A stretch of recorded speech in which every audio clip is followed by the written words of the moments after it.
we have here the beginning of the Sermon on the Mount, and I would like to zoom into three interlinked virtues of which the Lord speaks, which apply to us in our situation and in our time more than to any generation in the past. The notion of poverty in spirit, of gentleness, and also of peacefulness are very much elements of a similar virtue, and much under attack by the ambit of our life right now. For if one looks around, the demon has completely conquered the air by his great disease, that which is the tone of his existence. Hell is full of noise. Noise. This is not just something spiritual, it's physical, and it's also so much a part of our existence that we no longer react, and therefore we are profoundly, profoundly damaged.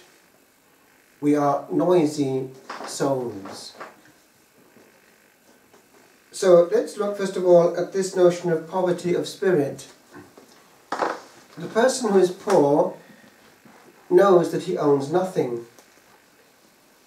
I have a lot to do with the travelling community, and they're far easier to get through to than the sophisticated, for this reason that there is no sham, there is no self-sufficiency. Young and old, children, adolescents, in their truth, they are what they are, and you take them for what they are. But there's one blessing: there's no artificiality, and they have no part of earth that they own. We think we own things. We think we have rights over life and time. It's all illusion. It's only the person who knows his truth who is actually vaguely free. If we go through life with this illusion that we have rights, that things must be so, then we're bound to be disappointed and frustrated. If we remember the moment of our conception and our birth, that we came from the womb naked, then we see the truth of our existence in this present moment, that all, even one breath, is a complete bonus over which I have no right at all. And the form it takes, certainly, I have no claim over. So the truth of our state is poverty, and therefore gratitude. A child very soon thinks he has rights and forgets the notion of gratitude. I want, I must, and on it goes through life.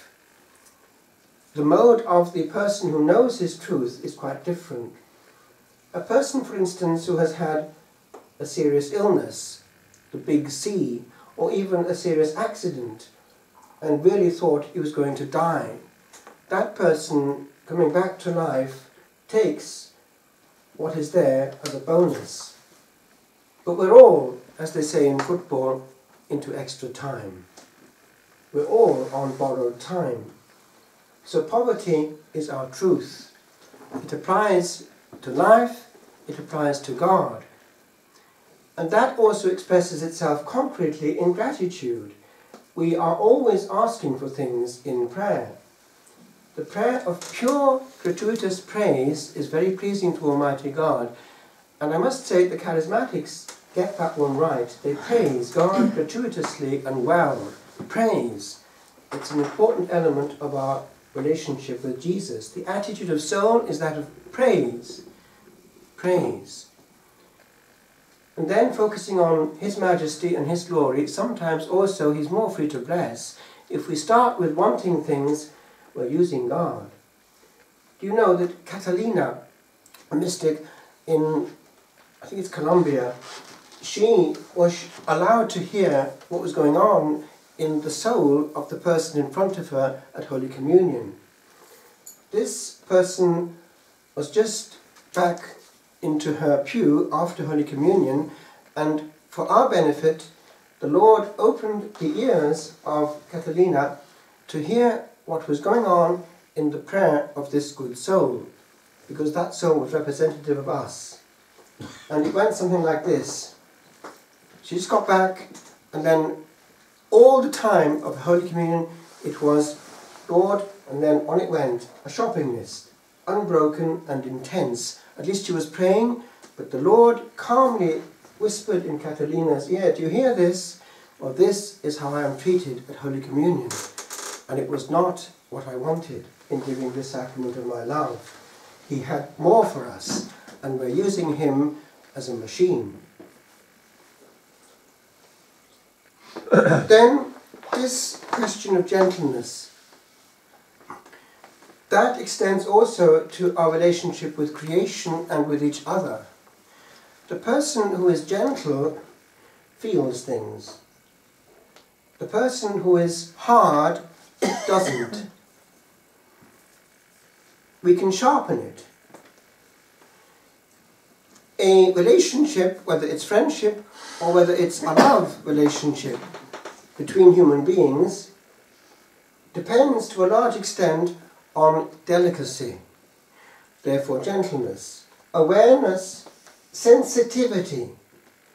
And the word sensitivity is linked with sense, therefore feeling, sentire, feel. We feel.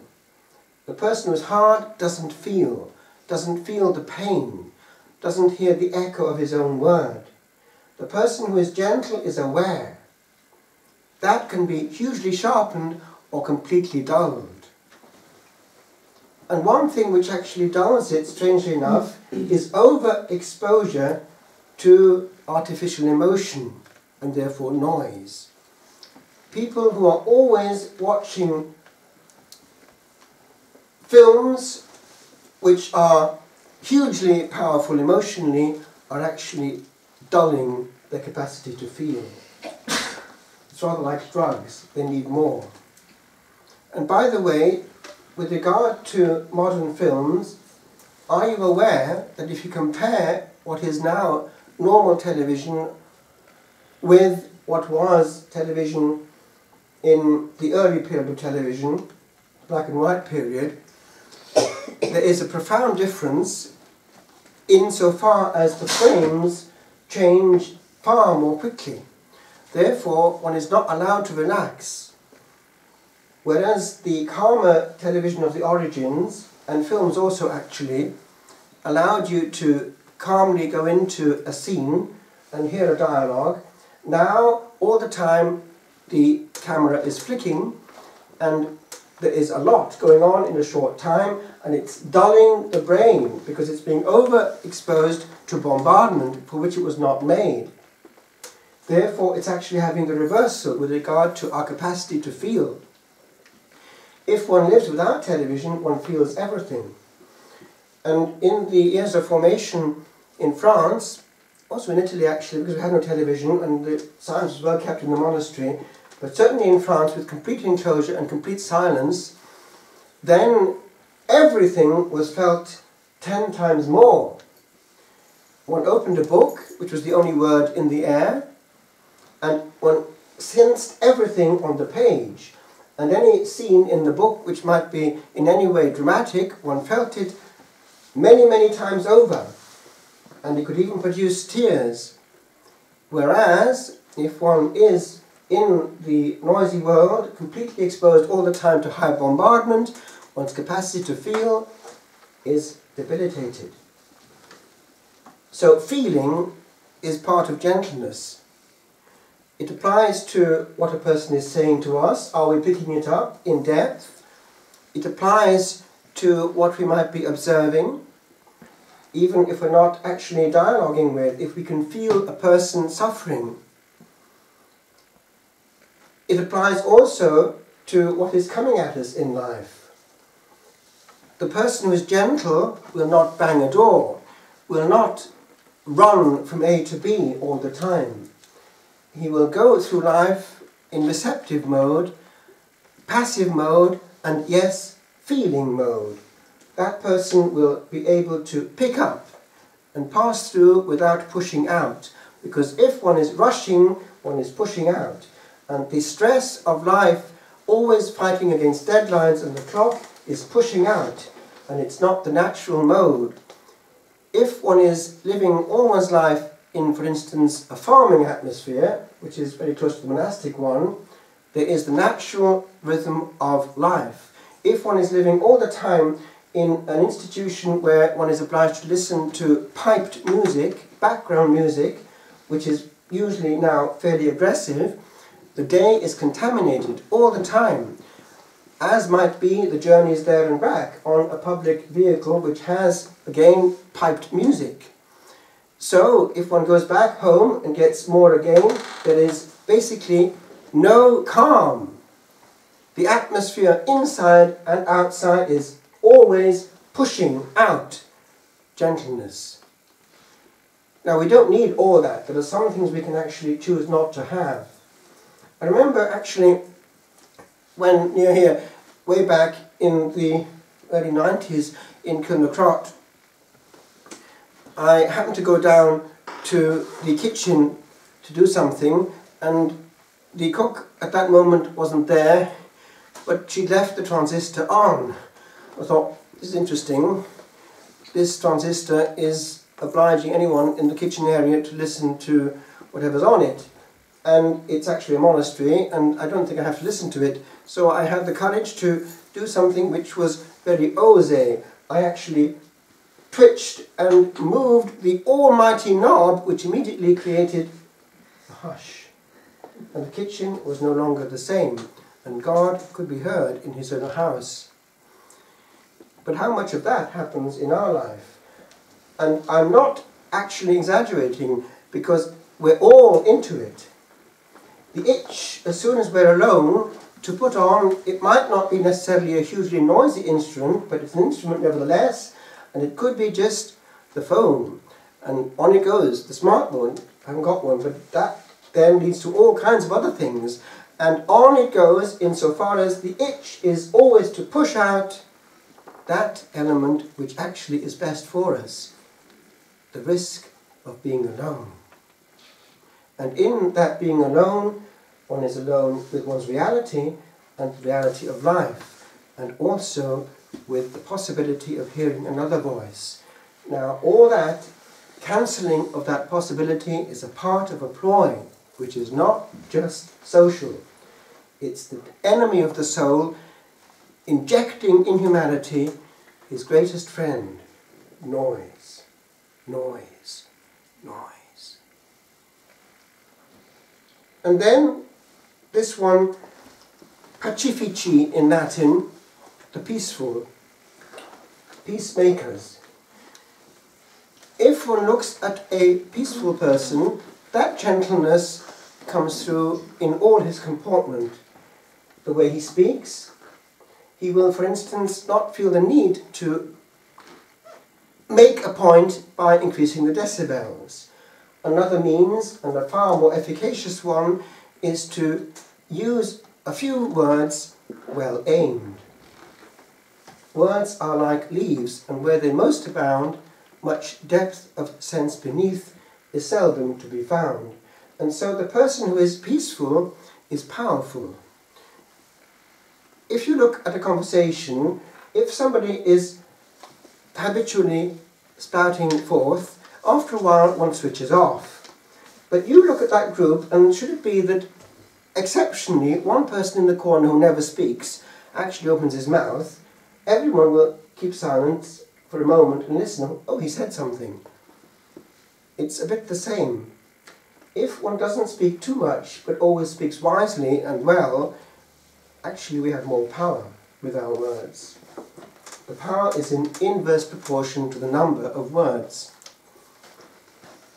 And so it is that with regard to navigating through, for instance, a conversation and a situation which potentially is dangerous, then one can choose.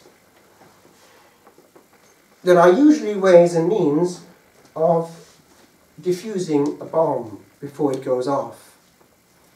A person who's not peaceful will draw in a wasp's nest each time into his hair. There's no need to. Often, in a given situation, the worst enemy is that of looking for an absolute. Usually, it's not, in Latin, out, which is A-U-T, A-U-T, which means either or. But it's usually a bit of et, both and. And the person who goes through life as a peacemaker is the one who knows the trick of et. Without compromise, usually there is a way of avoiding a situation of collision and further damage, e.g. creating an enmity. People who go through life from one argument to another are damaging to themselves and to everyone around them. Therefore, knowing how to dialogue is a whole secret of life. Essentially, it's something of the truth that Socrates found. He would go through life using what was called the elenchic method. Now, elenchein is to seek out and to examine. He would go around asking questions and trying to pull out truth. One day he went to Delphi and consulted the famous oracle. Who is the person in the world who knows most? And this oracle, this lady whoever she was, this answer came back. Socrates is the person in the world who knows most. Oh, how can Socrates be the person in the world who knows most? And the answer came back, because Socrates is the only person in the world who knows that he knows nothing. So a dialogue in that spirit of, again, poverty, gentleness and peacemaking is also more likely to happen if one comes realizing that, humanly speaking, one has all to learn. A person who knows it all is invasive, heavy, doesn't feel, and at the end of the conversation has learned nothing because he's taught everyone what he knew. If we go into a conversation knowing that that person has something I don't know, we will be enriched by something.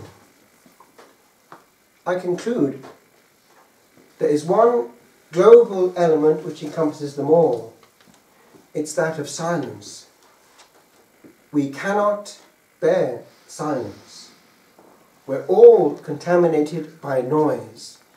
We are unpeaceful, and we can't know joy if we can't have peace. And peace is not made just of silence, but also of harmony. Peace is when we're in harmony with the will that rules the world, when our will is wedded to the divine will. For in his perfect will is found our peace, said St. Augustine.